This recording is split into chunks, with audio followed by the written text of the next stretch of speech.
കനത്ത തോൽവിക്ക് പിന്നാലെ കേരള കോൺഗ്രസിൽ പൊട്ടിത്തെറി. തിരിച്ചടിക്ക് കാരണം റോഷി അഗസ്റ്റിനാണെന്ന് സംസ്ഥാന കമ്മിറ്റി അംഗം ജയകൃഷ്ണൻ പുതിയടത്ത് ആഞ്ഞടിച്ചു. വിമർശനത്തിന് പിന്നാലെ ജയകൃഷ്ണനെ പാർട്ടിയിൽ നിന്ന് പുറത്താക്കി. UDF ക്ഷണം നിരസിച്ചതാണ് വൻ വീഴ്ചയിലേക്ക് നയിച്ചതെന്നാണ് ഒരു വിഭാഗം അണികളുടെയും നേതാക്കളുടെയും നിലപാട്.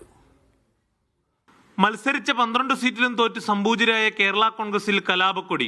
റോഷി അഗസ്റ്റിൻ പാർട്ടിയെ ഒറ്റിക്കൊടുത്തതായി ഇടുക്കിയിൽ നിന്നുള്ള സംസ്ഥാന സമിതി അംഗം ജയകൃഷ്ണൻ പുതിയടത്ത് തുറന്നടിച്ചു. ജനവികാരം മനസ്സിലാക്കാതെ പ്രവർത്തിച്ചതിൻ്റെ ഭാഗമായിട്ടാണ് ഇത്രയും കനത്ത തിരിച്ചടി ഈ പാർട്ടിക്കുണ്ടായത്. ശരിക്കും പറഞ്ഞാൽ അതിനൊരു കാരണക്കാരനായി മാറിയത് ഈ പാർട്ടിയുടെ പ്രതിനിധിയായി മന്ത്രിയായി 5 വർഷക്കാലം പ്രവർത്തിച്ച ശ്രീ റോഷി അഗസ്റ്റിൻ മാത്രമാണ്.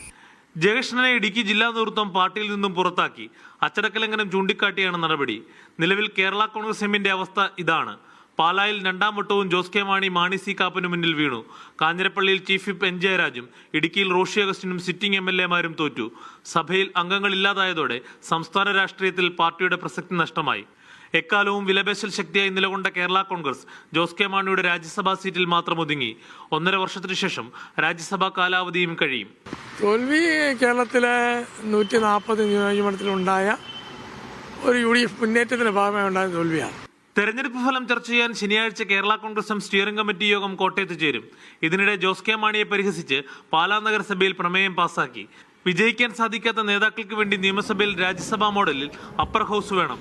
ജനങ്ങളുമായി ബന്ധമില്ലാത്ത അഭിനവ നേതാക്കൾക്ക് നിയമസഭയിലെത്താൻ ഇത് മാത്രമാണ് അവസരമെന്ന് സ്വതന്ത്ര അംഗം ബിനു പുളിക്കക്കണ്ടം അവതരിപ്പിച്ച പ്രമേയത്തിൽ പറയുന്നു. മീഡിയ 1 കോട്ടയം.